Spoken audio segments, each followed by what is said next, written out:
Welcome back to the Eager to Please podcast. As you know, we've been talking this month about self-worth and finding your purpose. Joining me today is a woman I've gotten to know over the past few years who is extremely passionate about this topic because she's done some pretty deep work herself to figure it out. Not only do I consider her a treasured friend, but the more time we spend together, the more her story intrigues me. She's had an extremely interesting journey to finding the courage and means to make the changes she needed to make, and now she's devoted her life to helping others do the same. I am so happy my friend Cyndi Torres is here to share her thoughts with us. Cyndi, thank you so much for joining me on the podcast. Well, Natalie, I'm really happy to be here. Awesome. I'd love to start by sharing with our listeners how the two of us got connected. And from what I recall, it was at a writer's round at the 12 Keys Saloon, which was a local bar in Hermitage. And a mutual friend of ours, Nancy Decken, invited me to join the two of you since she needed a third person to join the round. Usually I'm not one for performing live, but when friends ask, I have a hard time saying no. But I'm so glad I did that night because who knows if we would have met otherwise. And then it wasn't too long after that Nancy hosted a songwriting retreat where I feel like you and I really had the chance to get to know each other because, as some of our listeners may or may not know, those retreats are super intimate, and it's really a time for us to share stories and to connect with the people you'll be writing with on a far deeper level than just, hey, how's it going? They're really special, actually, and sometimes those people become the people you love to write with most often. So yeah, that's the first time I recall our paths crossing. The writer's retreat is the one that really sticks in my mind, is getting to know each other and having those deeper conversations. Mm-hmm, for sure. Yeah. Well, I'm very, very excited for you to join us today. I know this is a topic that is near and dear to your heart. And so would love to start there and let our listeners know why this topic is so important to you.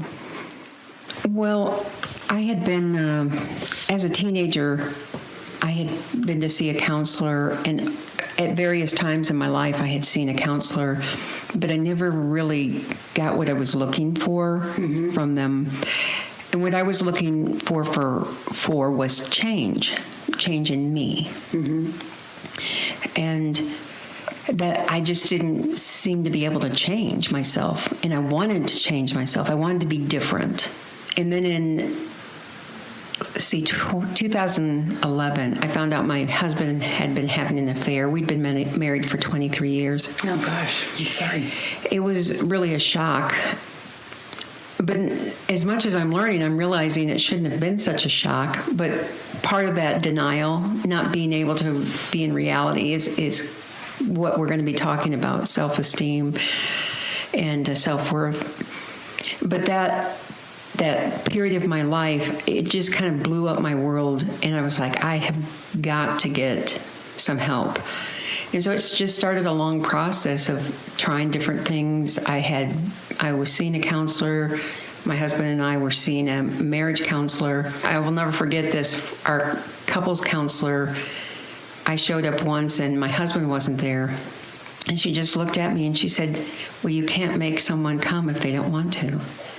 And that was such a eye-opening realization. It's true. You cannot make anybody do anything that they do not want to do. Mm-hmm. It reminds me of that song, or I Can't Make You Love Me If You Don't. Exactly. Oh, gosh. And as painful as that is to hear myself say, it's one of those realizations that I guess in the long term is better for you. So it sets you on the trajectory to put yourself back on track. Exactly. It sets you free. And you don't really even realize you're not free before those moments.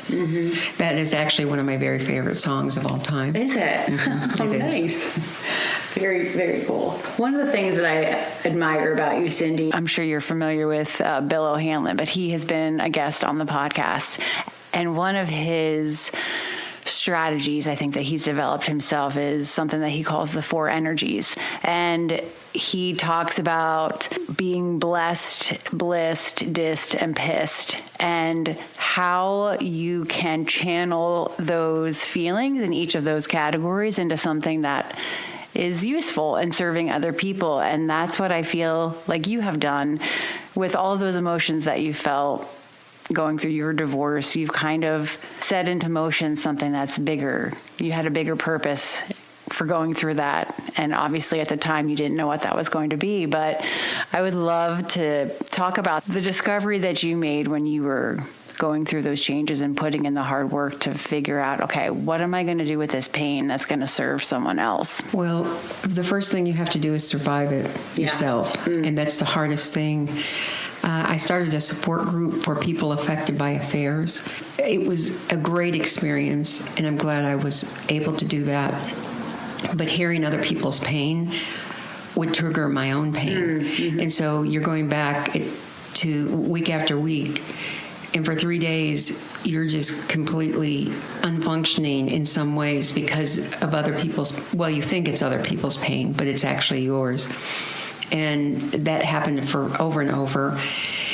But I made a decision with that group that I wanted us to be better on the other side of this. And so I did a lot of reading, a lot of studying.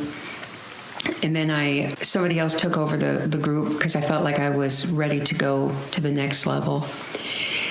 And you'll understand this kind of the irony of this. My son, who was still living at home, my daughter had moved away as we were trying to work through this divorce. She ran. And so my son is still at home, and he's a minor, but he's a teenager. And I wanted him to go see a counselor. You know, we're always taking care of other people, right? Rather than more than ourselves. And so his counselor said, well, I want him to come to this conference, but because he's a minor, you're going to have to go. And it was a Theotherapy conference. And I had not heard of that, but I was like, okay, I'll go.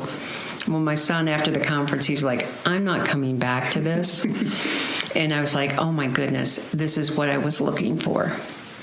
So it was at that point that I realized I had never had a counselor tell me that how I was feeling and how I was dealing with things in my life and the world at large was really developed when I was a child. That all those coping mechanisms had developed really early on.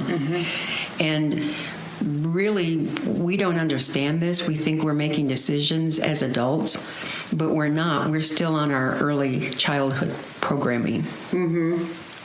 So once I understood that, it answered a lot of questions. My biggest question was, what is wrong with me? You know, that was always my biggest question.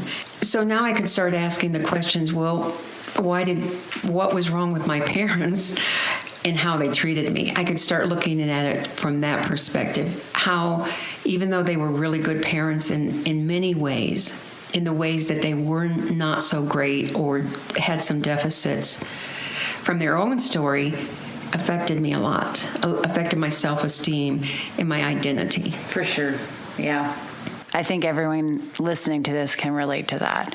And it's not their fault, obviously, because they do the best they can, but it definitely is something that you pick up and carry with you as an adult. Right. And then you're left to figure out, okay, what's serving me well and what's not. Yes. And it takes a lot of time to kind of tease that apart because there's the you that God created you to be. And if you think about a baby coming out, they're not defensive. They're not trying to hide anything. They're just, if they're sad, they're letting you know. If they're upset, they're letting you know. So all of these ways that we kind of hide our stuff from each other, and mostly we're hiding it from ourselves, our pain, our frustration, our anger, those are all coping mechanisms that we've developed with and we use them all the time in every situation, and we don't even know it. Exactly. Yeah.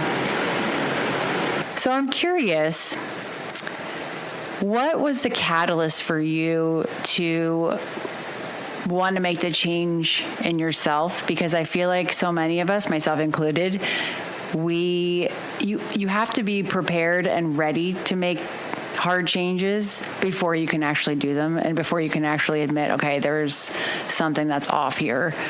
And I'm curious, what was it for you that you're like, okay, we need to change something, or I need to change something? Well, like I said, I already knew, like I thought I was the problem.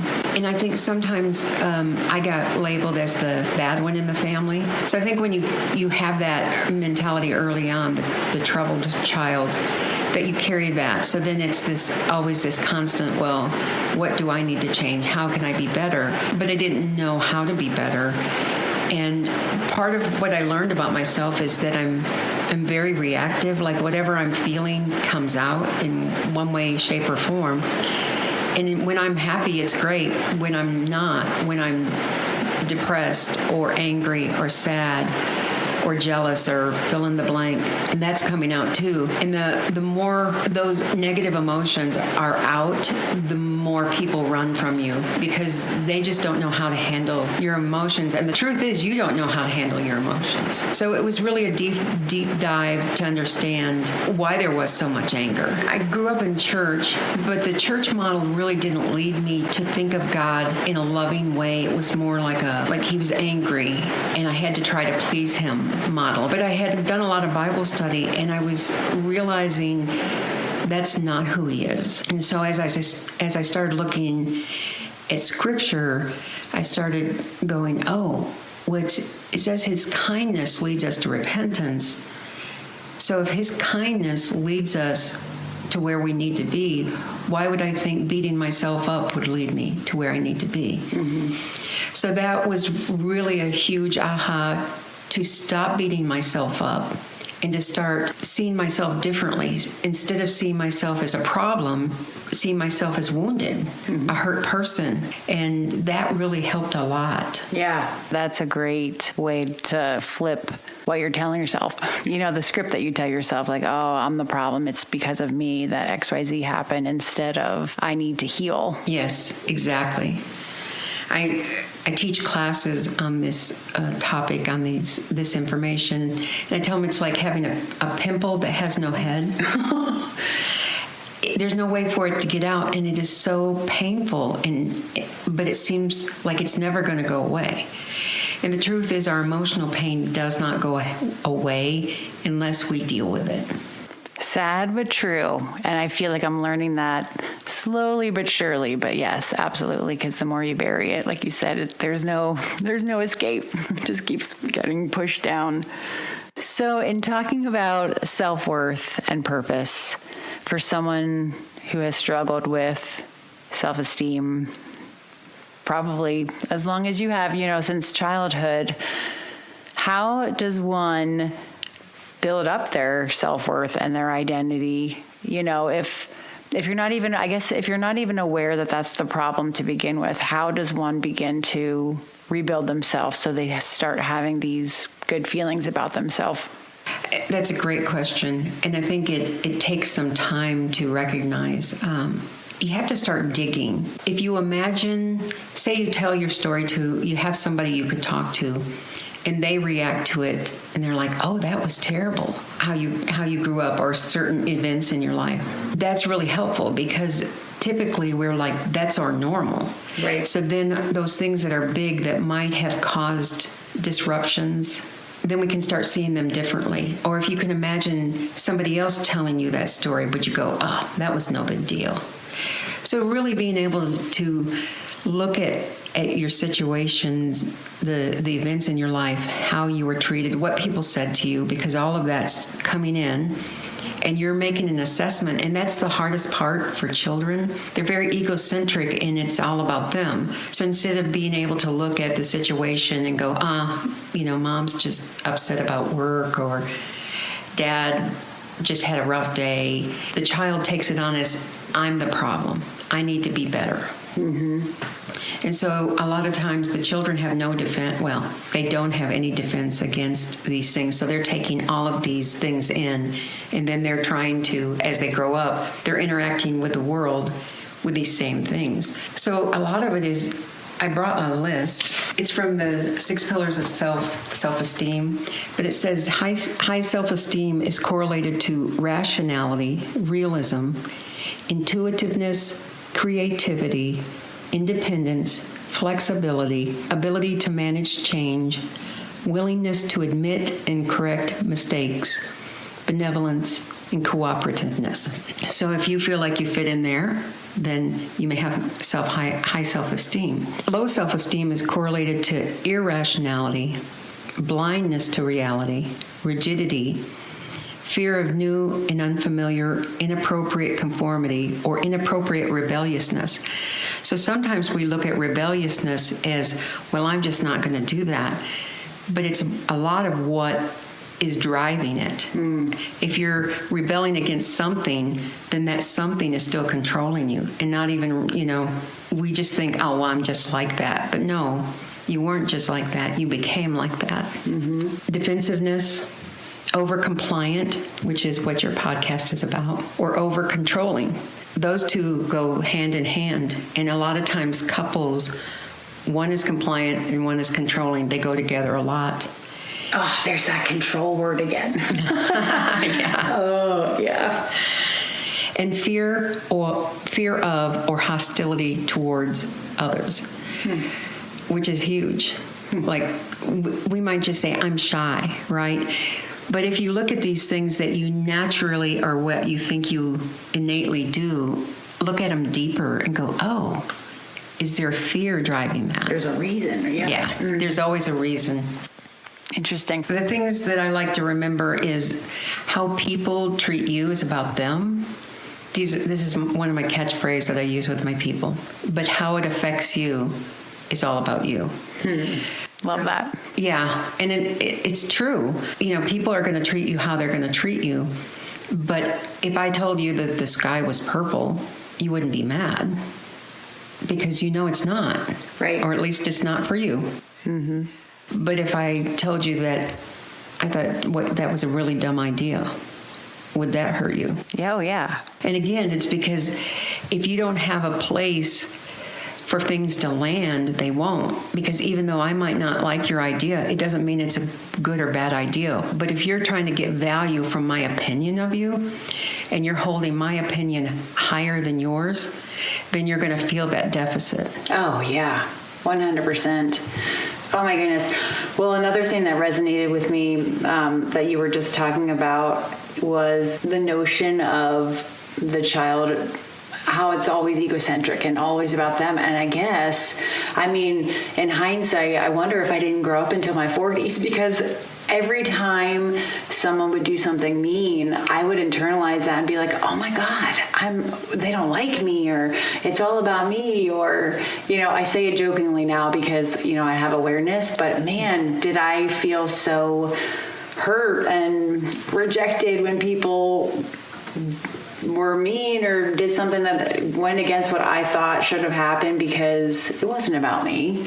Maybe they were having a bad day and I didn't know about it. But I immediately flipped and said, they just don't like me, which is why they're treating me like this. Exactly. It's terrible. And a lot of the eager to please behaviors come from trying to make sure people do like you, yes. and avoid the rejection that we're afraid that we deserve, or we at least expect. Exactly. Yeah. And again, I'm just so glad that my eyes are open to that now, because, it's a work in progress. I'm not perfect. And I still have those notions of, man, what did I do to piss them off? But it's not about me.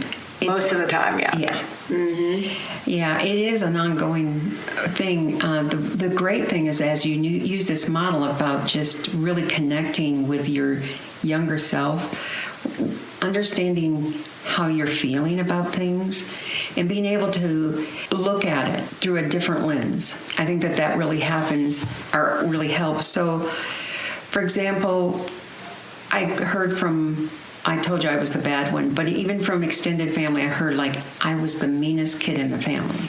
Yeah.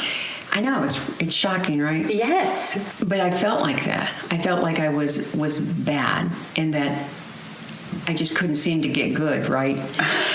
And so... What's wrong with you, Cyndi? I know. But as I kind of looked at that, and I took it apart and I looked at it logically, well, I had some boy cousins, and they were really mean. So I couldn't have been the meanest one in the family. And I was like, so what was it? And I realized it was I ask questions. I ask questions a lot. I'm a very curious person, and I also process things out loud.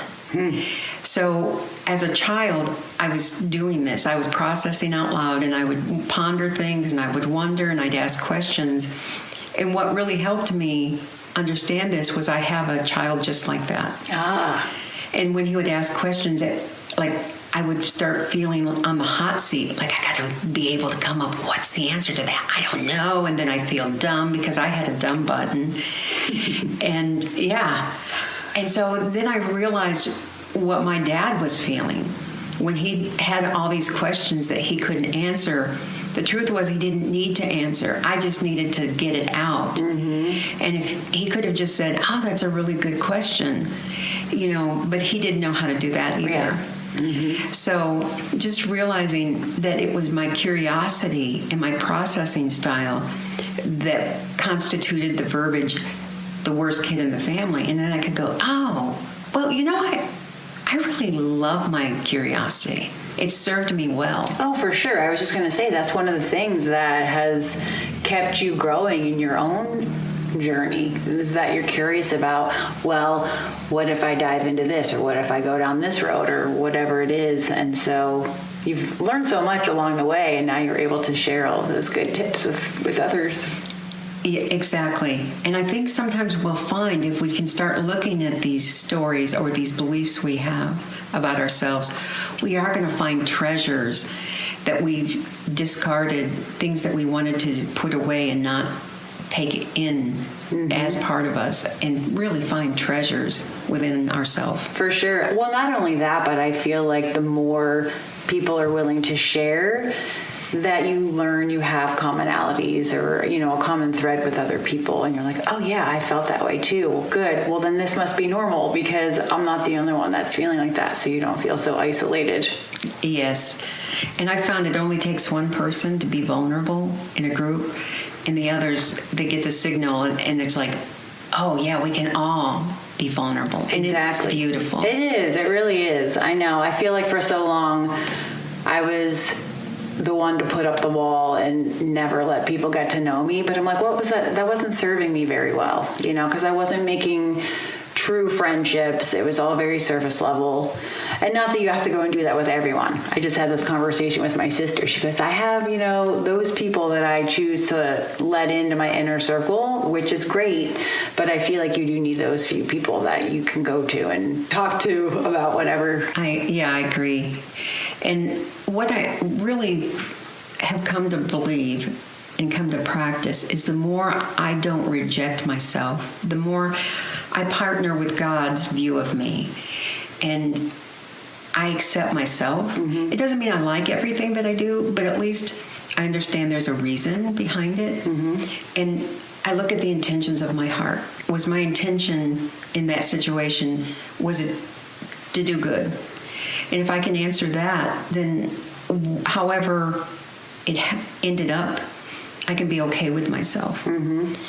If it wasn't such a good attitude that I had going in, then I got some working in. Yeah, exactly. What are some things that you feel have helped you find purpose over the years, aside from getting into your own therapy, personal therapy, and also being a counselor for other people? Well, I think as I found more freedom doing my own work, and I wanted to help other people find freedom, because I think that is so natural, especially for women. Like, we're always looking, who else can I help? And I was doing the same work at the prison, women's prison in Nashville. But the door, and I wanted to take it to my church. I'm losing my story, but yeah, I was doing it at the jail. I've been doing it there for several years, and I wanted to bring it to my church and start offering classes there. And the door didn't open right away. But what I realized in that, it was like a year and a half, that I needed to grow more. And that's, I would say, for anybody, you're not going to have arrived. It's a journey. It's a lifelong journey. Yeah. But you can only help people go as far as you've gone yourself. So it's got to be a deep dive, looking in, understanding who you are, what you turned into because of your circumstances, even what you like. What I found with women, especially working in the prison, that was eye-opening because I only worked with women. Mm-hmm. And they all have a lot of similar stories, a lot of abuse. But there was a book that one of the volunteers had written, and it took 10 inmates from the men's prison and 10 from the women's, and it just wrote about their story.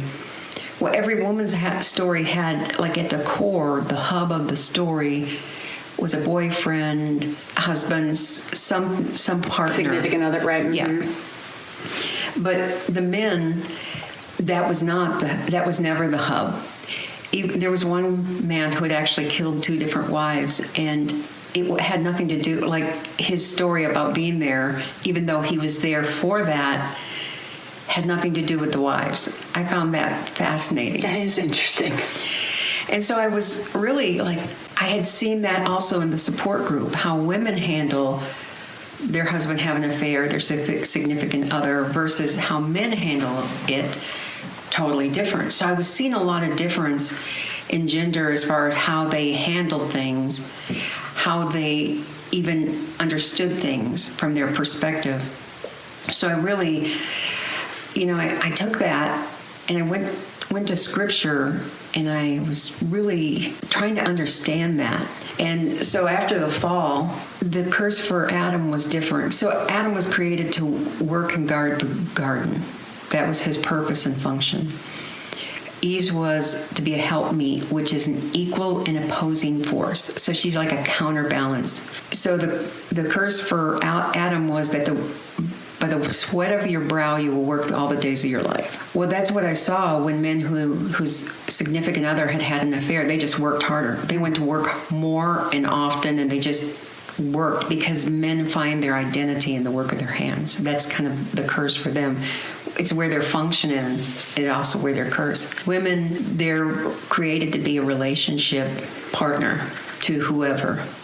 And it said, your desire will be for your husband, but he will rule over you. And really how they rule over us is because we find identity in relationship. That's what we were created for, and that's where our identity is. So then when our relationships break up, then we don't know who we are. Gosh, you just took the question right out of my mouth. How do you keep your identity in a relationship if you don't know what your identity is? You've got to find your identity. Yeah. You really do. And sometimes it goes back to basics, like, what color do I like? I was just going to say, what do you like? Yeah, exactly. For sure. Sometimes it's really little things. I know through this work, my ex-husband and I have really had a good relationship through this, which is really helpful because I know things can end badly and they can be rough. But when you've got kids, it's the more calm everybody can be. This is the hard part. His actions about having an affair, that's not on me. That has nothing to do with me. That's his choice. But I could start looking at my contribution to the situation in the marriage, where I was controlling. I was trying to get him to change. And I brought my little sheet here, and I'm going to call out some things. I love this. It's a picture of a brain, and it's got what I can and what I can't control. Yes, I love this one too. It's so good. So out of our control is the past, the future, the actions of others, the opinions of others, what happens around me, what other people think of me, the outcome of my efforts, and how others take care of themselves. So the more we can realize, especially in our relationships, when we're trying to get them to be something else, or when we're trying to get them to take care of themselves, or how they think and take care of us, right? Or how we want them to, we don't realize we're fighting a losing battle. So the only one who can really meet my needs, the only one who can really understand them is me in the first place. So then if I can communicate that, it doesn't necessarily mean that they're going to do it to my satisfaction. So I use this analogy of a well. Women, a lot of times, they're always taking water out of their well and giving it to others. But we're not taught, and we're not good to put into our own well. And so then when we are feeling drained and empty, and then somebody puts a thimbleful of water in it, and it's almost like an insult, because it's so little compared to what we need. And I see that over and over in the people in my own life, and then in the people I work with, because we keep looking out for people to meet our needs. And the truth is, you have to learn how to meet your needs. And we're not talking about meeting the needs of my coping mechanism. I could go on another whole podcast that self-care and taking care of your coping mechanisms are not the same thing. But learning how to really see yourself in those moments when you're feeling bad, when you're feeling depleted, recognizing, oh yeah, I'm overdoing.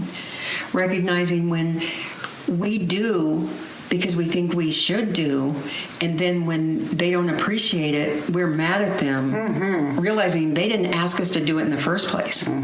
So that just starting to get things on your radar, like, oh, I'm mad at them, but that's not their fault. And then this is my other biggest thing.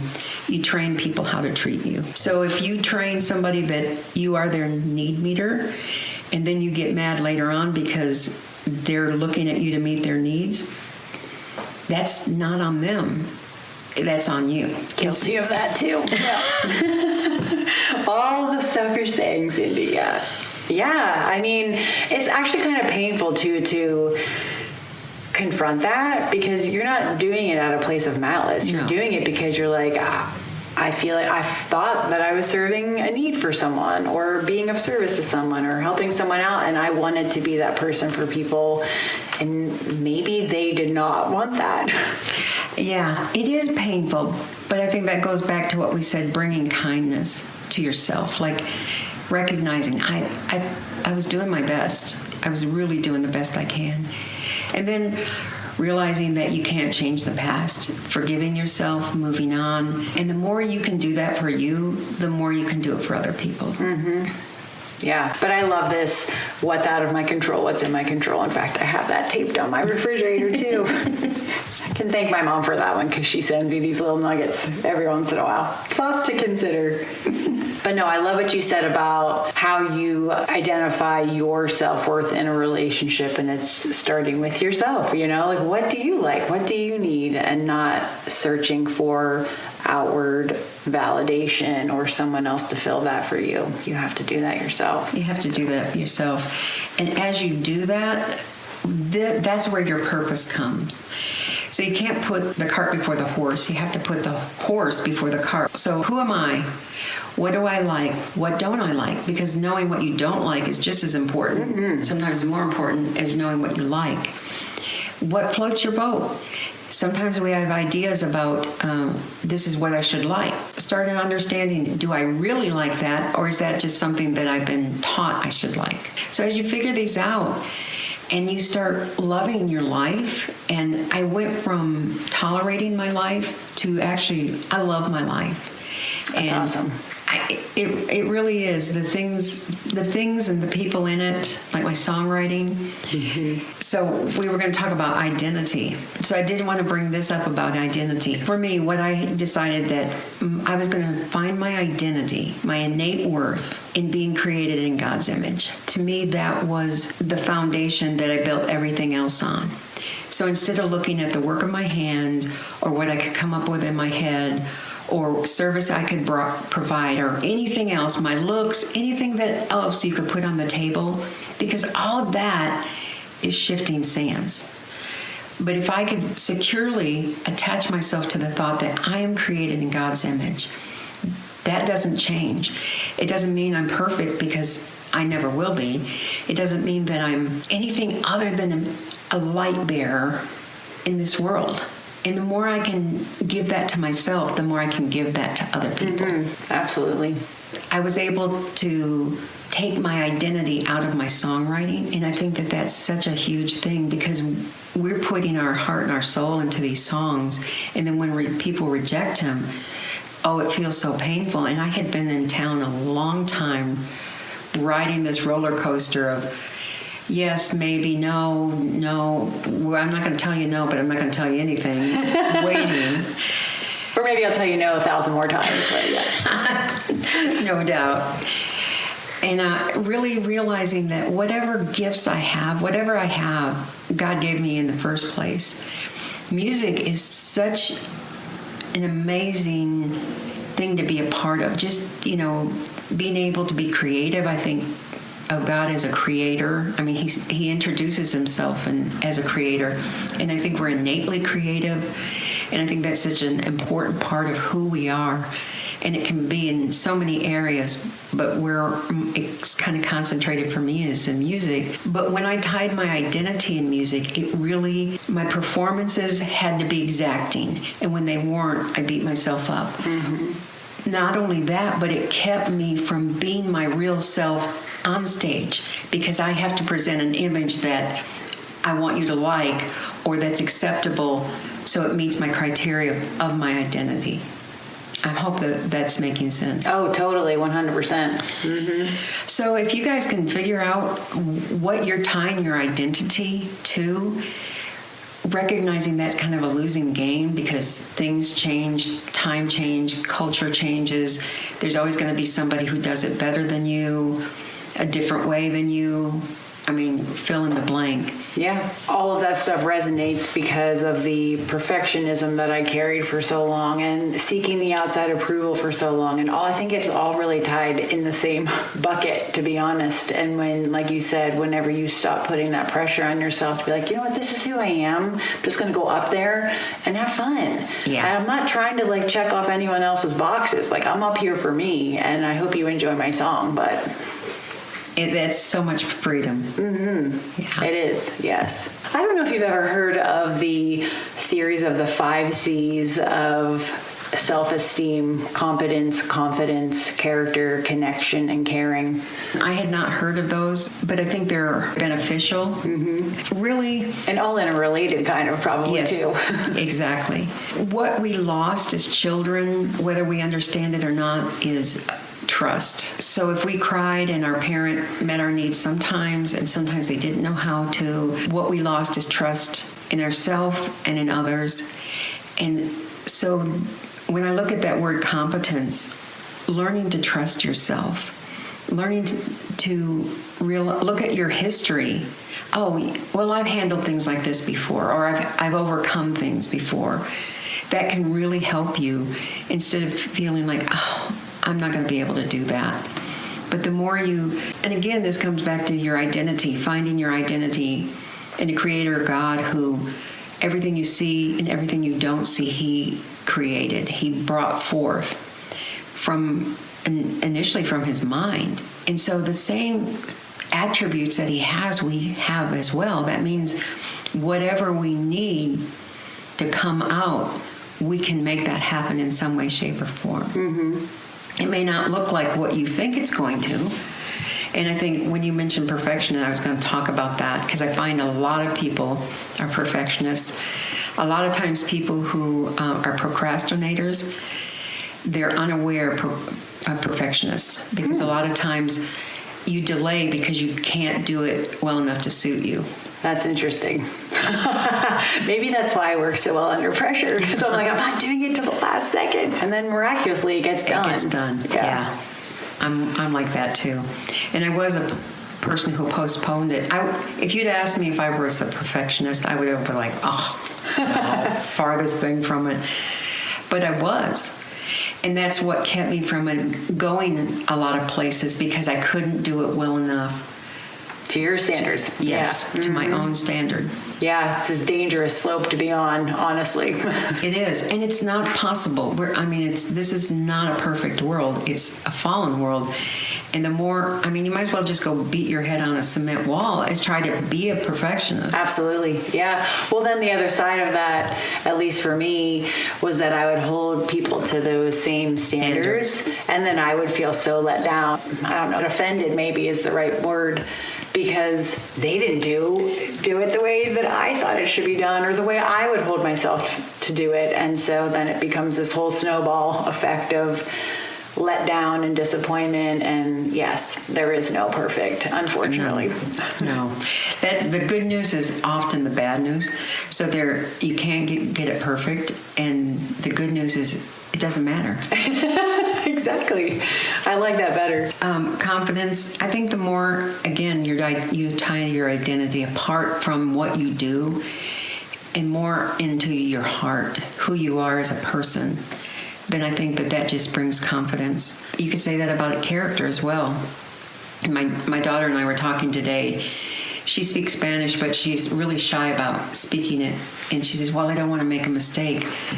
And I'm like, but we're going to make mistakes. I mean, you can't learn something without making mistakes. And she goes, well, I said, are you worried what other people are going to think? And she's like, oh, no, I just don't want to get it wrong.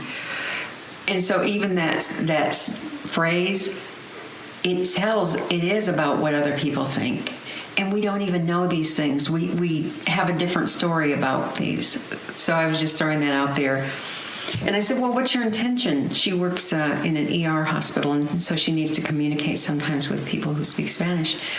And she said, well, I'm just trying to help. And I said, yeah, that's the important part. Exactly. Funny, I had a high school teacher always recite this definition of character. You know, it's like, who are you when someone's not looking? Maybe that's where I heard like seeking external approval. It's like, okay, someone's always watching you. Well, that's awesome though that she speaks Spanish. She's a eager to please person. Yeah, she was my eager to please child, which sometimes those are the great children. She the firstborn? Yeah. Okay, well, there you go. There's something, too, that I'm telling you, Cyndi. Firstborn, not that second or third are not, but, you know, I'm finding more and more that those firstborns are have a certain type to them. Yes, they do. Yeah, and they grew up with all adults, so they're often adults early on. Mm-hmm. Yes, for sure. And they're eager to please. And then connection. Connection is so important, and we don't really connect well a lot of the times, especially with the people who mean the most to us, because we are hiding parts of ourselves. The more you can figure out yourself, be happy with yourself, be rejection proof. And by that I mean, if you don't reject you, which means you're going to have kindness, compassion, and understanding, whatever shows up, the more you can be that way, then you can be yourself anywhere, because you're kind of rejection proof. And you can start showing that to the people closest to you. I heard this recently. If we all operate in roles, mom, wife, child, songwriter, right? But you can't have relationship with roles. You can only have relationship with people. So again, the more we connect with ourselves in honesty, kindness, compassion, the more we can connect with people. Yeah, that makes so much sense to me, because I feel like for the longest time I was a stay-at-home mom, and that's how I define myself. I'm like, oh, I'm a mom, I'm a wife, I'm a nose wiper, you know, whatever the actions were. But I'm like, who am I as a person? Like, I don't know. I didn't know who I was, and I did lose my purpose there for quite a long time, which I think caused me to hate myself even more, because I just felt like I was floundering. So that makes so much sense. I'm a lay counselor, so I don't have a licensure. But if people don't want to go in, they don't stay with me long. And I actually haven't lost a lot of people. That's awesome. But yeah, we're going to keep going in, because that's where the answers are. It is. It really is. And then caring. And again, this is my verse that I use with my people. They asked Jesus, what's the greatest commandment? He said, love the Lord your God with all your mind, heart, soul, and strength. And then Jesus adds, the others like it, to love your neighbor as yourself. All the law and the prophets hang on these. So really, you have to learn how to love yourself before you can love people. And even in other situations in life, you know, the flight attendants tell you, put your own mask on before you put someone else's mask on, because you're no good to anyone else if you're not right, mind, body, soul. So exactly. Something to that, you know. There is. And I love, having grown up in church most of my life, all these answers to life are there. They are. But I didn't recognize them for what they were. It's true. I think because it just kind of goes in one ear, not the other as a kid. You're just sitting there in church and you're like, okay, I'm here participating, but are you really fully participating? I think you don't really get that until you're an adult. Yeah. At least I didn't. So, yeah. And we're not taught in church that we should love ourselves. We're taught we should love God. We're taught we should love others. But historically, they haven't done a good job of teaching us that we're supposed to love ourselves so that we can love others. Mm-hmm. Exactly. Yeah. Cyndi, it's been so great having you join me today. Before I let you go, I wanted to see if you had any last words of wisdom that maybe are tucked in there that we didn't talk about that you'd like to share. Well, thank you so much for having me. This is my first podcast where I've talked about this, but I'm so excited to have this opportunity. Yay. I would just say you're worth the effort. You're worth the time and commitment it will take to figure out who you are, to figure out who God created you. And through that, I have no doubt that you will discover amazing and wonderful things, not only about yourself, but about the life He's given you. Love it.